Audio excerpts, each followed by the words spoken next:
Hello, good morning student. Today we are going to take class. Before starting our work, now let's start class.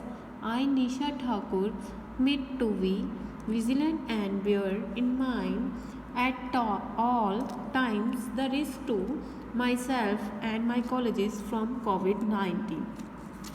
I promise to take all necessary precautions that prevent the spread of this deadly virus.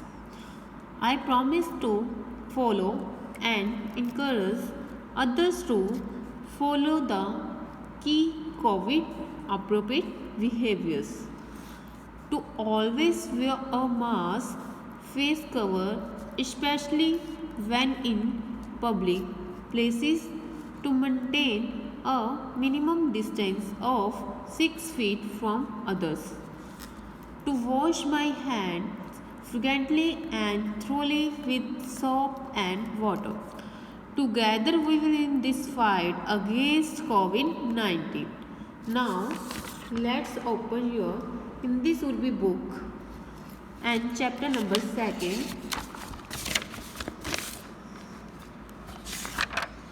अपना दुख पराया दुख। बच्चे मैं आपको पहले ये chapter सारा रीड करवा चुकी हूँ, बट मैं आज थोड़ा सा एलैबोरेट कर देती हूँ इसकी समरी में हमने इस चैप्टर में क्या किया था। अपना दुख पराया दुख में हमने यही पढ़ा था भी प्रत्येक प्राणी अपनी स्थिति में असंतुष्ट है। जैसे कि आज की ज़िंदगी में सभी अपने आप पर कुछ ना कोई हर कोई बंदा ये चाहता है कि मैं उससे बड़ा हो जाऊं, मेरे पास बहुत सारे पैसे आ जाएं, मेरे पास कार हो से, ठीक है। यही है ना, आज का सभी के लिए ही यही मोटिव बन चुका है कि हम आगे से आगे बढ़ें, ठीक है। आगे है लघु प्राणी विशाल होना चाहता है, विशाल प्राणी लघु, लघु क्या होता है छोटा, छोटा प्राणी विशाल होना चाहता है और विशाल प्राणी लघु। क्योंकि देखो अब अमीरी गरीबी की तुलना में अमीरी की तुलना में गरीबी सुखद है ना, ये पढ़ा हुआ है ना, यही चीज़ है। वो कहता है कि जो गरीब लोग हैं वो कहते हैं जो विशाल हैं वो बहुत ज़्यादा उनको किसी चीज़ की टेंशन नहीं है, और जो लघु इंसान है, ठीक है, जो विशाल है वो कहते हैं गरीब को जैसी कोई ज़िंदगी नहीं है, ठीक है। अब हर एक बंदे का यही मोटिव हो गया कि हाँ मैं बड़ा बन जाऊँ, एक है जो बड़े हैं वो कहते हैं हम छोटे बन जाएं।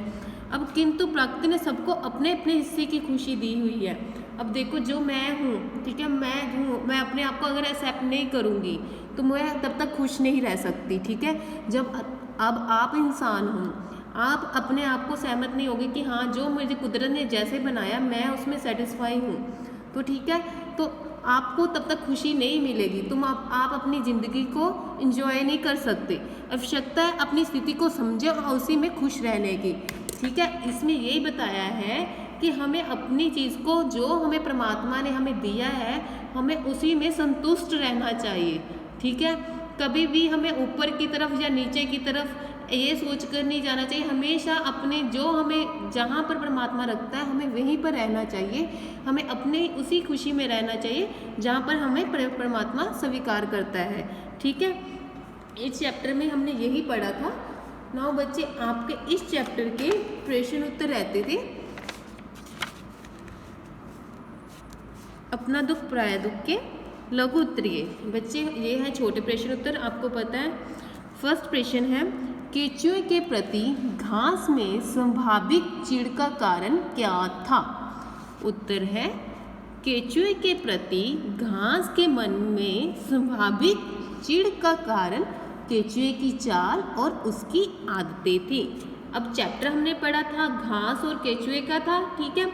उस कहानी में क्या था, वो केचुए से घास बहुत नफरत करता था, पर इसका चिढ़ का कारण क्या था, केचुए की चाल नहीं पसंद थी और उसकी आदतें, ठीक है। आगे है प्रश्न उस दिन घास को केचुए में अद्भुत सौंदर्य क्यों दिखाई दिया।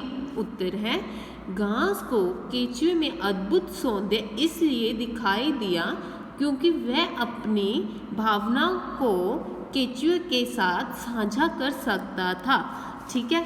अब हमने चैप्टर पढ़ा था क्यों उस दिन आपने देखा है घास और केचुए में औदे क्यों दिखाई दिया था? क्योंकि वो अपनी भावनाओं को उसके साथ साझा कर सकता था। साझा मतलब इंग्लिश में होता है शेयर करना, मतलब कि उसको बता सकता था। ठीक है, आगे है प्रश्न, यदि घास पेड़ होती तो क्या करती? उत्तर है, यदि घास पेड़ होती तो पेड़ बनकर वो अपने नीचे सारी घास की रक्षा करती और किसी को भी घास पर पैर ना रखने देती।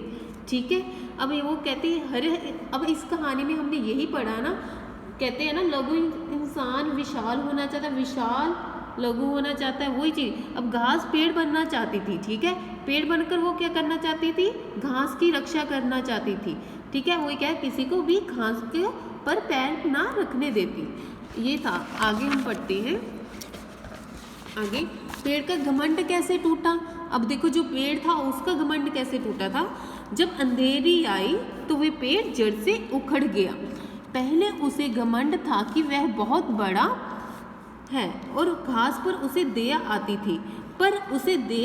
थी, पर बाद में उसका घमंड टूट जाता है। उसको हमेशा दया तो आती थी, पर बाद में क्या हुआ? उसका घमंड टूट गया जब वो टूट के गिर गया। ठीक है, आगे है द्वितीय उत्तरीय प्रश्न, वो है आपके लॉन्ग क्वेश्चन। ठीक है, आगे फर्स्ट प्रश्न, घास की बात सुनकर केचुए ने कौन सी कहानी सुनाई? ठीक है, उत्तर है, केचुए ने घास को बताया पिछली गर्मियों में वह एक पेड़ के नीचे रात काटने के लिए रुका। वह पेड़ बहुत विशाल था, लगता था कि अपने जड़ों से धरती को भी हिला देगा। आसमान को अपनी बाहों का सहारा दे तो आसमान ही गिर पड़े। जब सुबह उठा तो ना आसमान गिरा ना धरती डोली। वह पेड़ ही जड़ से उखड़ा पड़ा करा रहा था, वह पेड़ बनने पर पछता रहा था। अब देखो पहले घास वाली हमने कहानी पढ़ी थी, घास का पढ़ा था, घास क्या बनना चाहता? पेड़ बनकर रक्षा करना। अब जब पेड़ उखड़ कर गिरा तो वो क्या हुआ? पेड़ बनने वाले को भी पछतावा। अगर मैं घास होता वो कहता कि मुझे कोई भी कुछ नहीं कर सकता था, मैं हवा से नहीं डोल सकता था। वही चीज़ बताई ना अभी उन्होंने, जो कहते हैं ना छोटा आदमी है वो बड़ा होना चाहता है, वो छोटा, वही चीज़ है इसमें। ठीक है, उन्होंने यही कहानी केचुए ने सुनाई थी। आगे है, इस बोध कथा का संदेश क्या है? मतलब कि हमने बोध कथा का संदेश क्या है चैप्टर के अकॉर्डिंग? प्रत्येक प्राणी अपनी स्थिति से असंतुष्ट है। ठीक है, लघु प्राणी विशाल होना चाहता है और विशाल प्राणी लघु, किंतु प्रकृति ने सबको अपने अपने हिस्से की खुशी दी हुई है। ठीक है,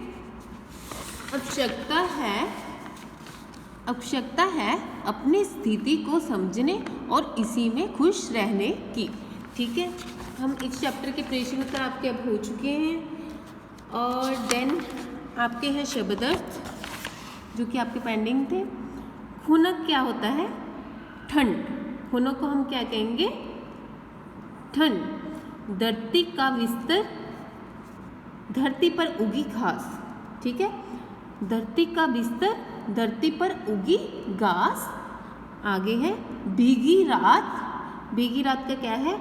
ऐसी रात जिसमें वर्षा हुई हो या ओस गिरी, दोनों में से एक लिखना है।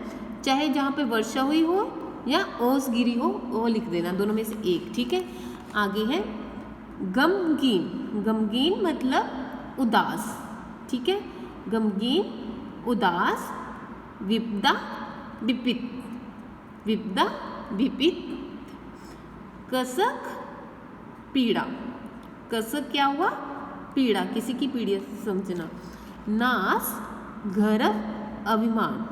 ठीक है, नास का क्या आएगा? गर्व करना या अभिमान, दोनों में से बच्चे आप एक लिख सकते हो। जहाँ पे इन्वर्टेड कॉमा लगा है ना तो गर्व या अभिमान में से एक लिख सकते हो। ठीक है, आगे है हिकारत।